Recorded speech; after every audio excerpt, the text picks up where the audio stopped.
Esteemed colleagues, ladies and gentlemen, it is indeed a pleasure to join you at the World's Government Summit. I wish I could be there in person, but my schedule made that impossible.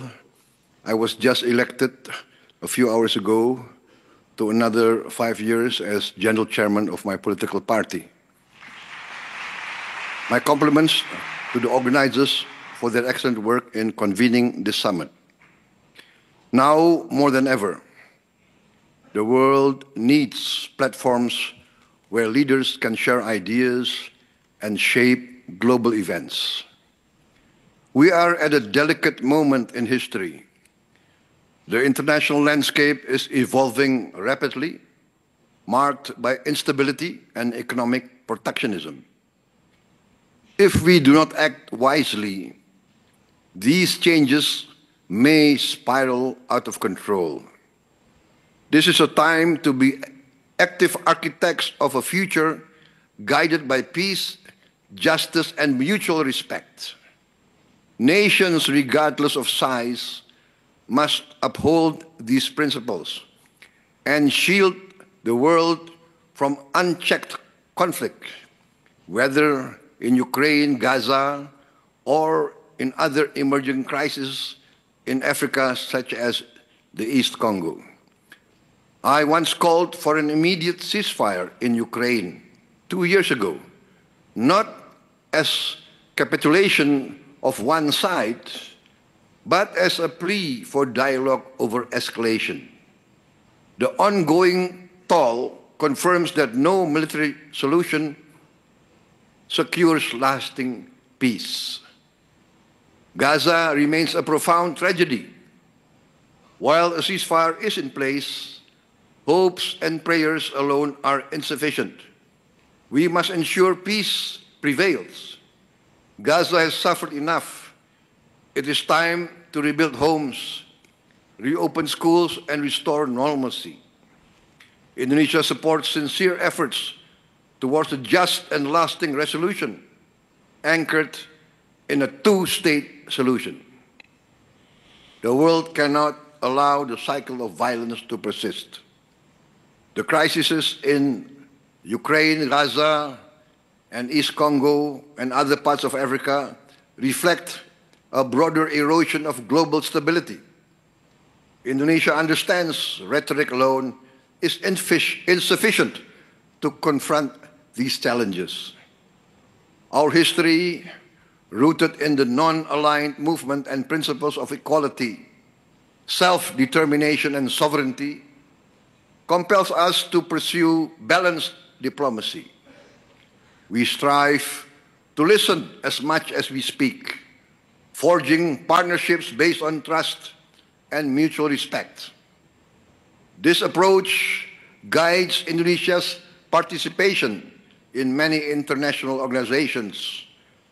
BRICS, we also apply to join OECD, CPTPP, and the Indo-Pacific Forum, advocating for dialogue among equals rather than adversaries. It also informs our relationships with major powers like the United States of America and the People's Republic of China, while safeguarding our own independence.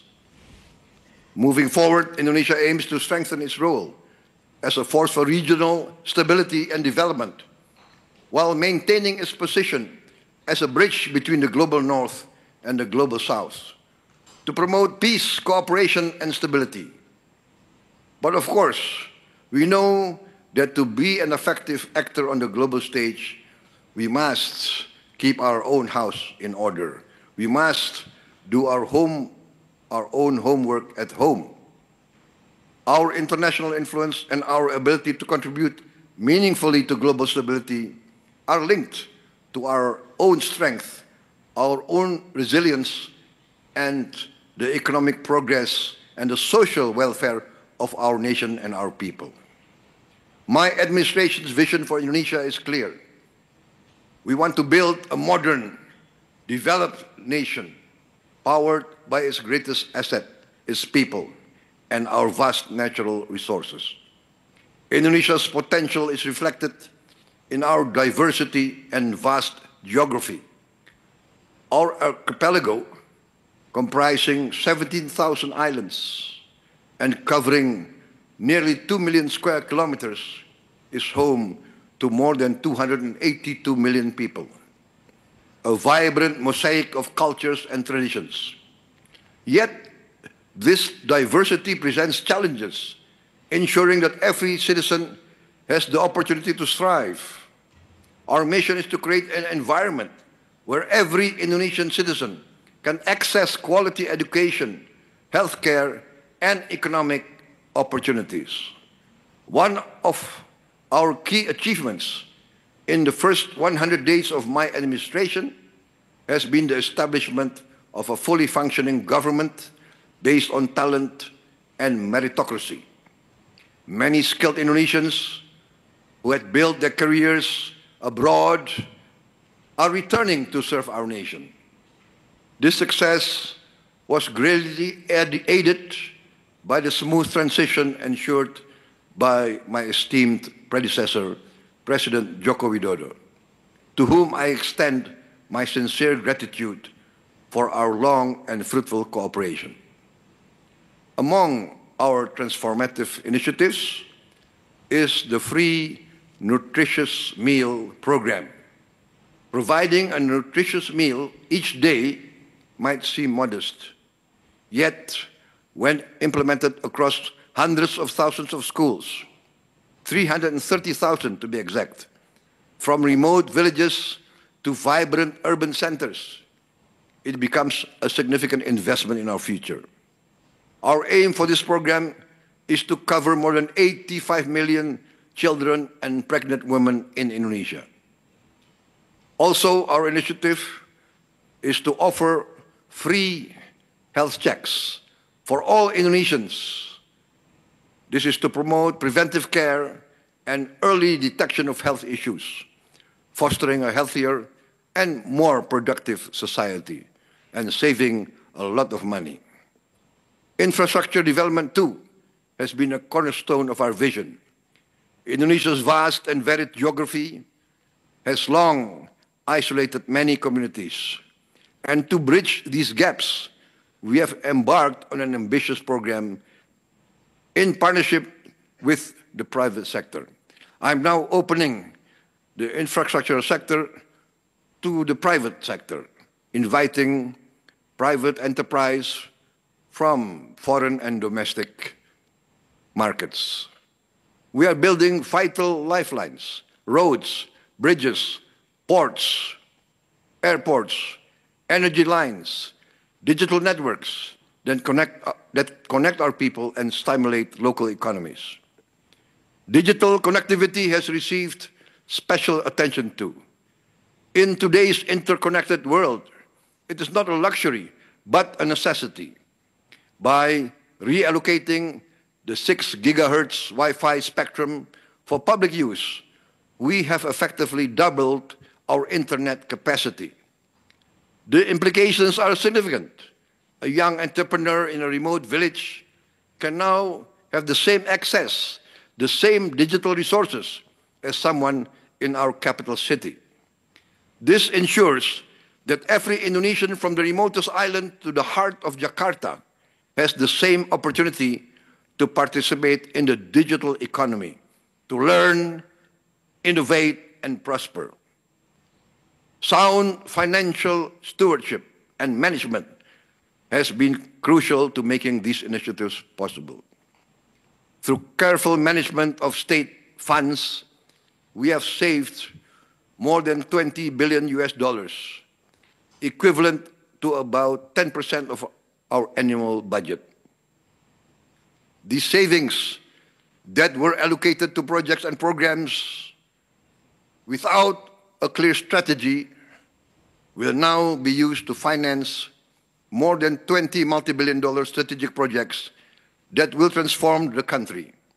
These include investments in nickel, bauxite, copper, and other critical minerals downstream industries. At the same time, we are developing substantial petrochemical industries as well as massive AI data centers. Additionally, we are channeling funds into projects that advance food security, aimed at turning Indonesia into a net food exporter within a few years, along with initiatives to increase protein production, support aquaculture, and develop clean and renewable energy projects, leveraging our rich mineral and renewable resources. Furthermore, we are prepared to launch Danantara Indonesia, our new sovereign wealth fund, which, according to our initial evaluation, exceeds $900 billion asset under management. This fund, which will be launched on the 24th of February this month, will invest our natural resources and state assets into sustainable high-impact projects across sectors such as renewable energy, advanced manufacturing, downstream industries, food production, etc. All these projects will contribute to achieving our committed target of 8% economic growth. At the same time, we remain resolute in our commitment to eradicate corruption and mismanagement. Our actions have proven that no one is above the law. Those once considered untouchable are now held accountable. As we drive these transformative projects, we remain mindful of the challenges facing ordinary Indonesians. Like many countries, we have grappled with inflation and rising living costs, particularly in the aftermath of the COVID-19 pandemic and the wars in Ukraine and Gaza. Keeping the cost of living manageable remains a top priority, for only by ensuring that every citizen enjoys a decent quality of life can we build broader support for our ambitious vision. I'm deeply proud that the Indonesian people have embraced our efforts. With an approval rating of 81% for my government in its first 100 days, a figure that dramatically transcends the percentage that voted for me in the last election. I recognize that the people of Indonesia are fully behind this agenda of strategic transformation. The trust and optimism of our citizens inspire us to press on with our work, ensuring that every Indonesian benefits from the progress we are building together. It is this shared vision and collective effort that will drive our nation forward into a future defined by peace, justice, progress, and opportunity. In closing, distinguished colleagues, let me reiterate my commitment to both national renewal and global partnership. Our investment in people, infrastructure, digital innovation, downstream industries, and prudent financial management all have one objective: building a resilient, progressive future for Indonesia, one that will enable us to play a key role on the world stage. I trust together we will reaffirm our dedication to a global order that upholds the dignity and potential of every nation.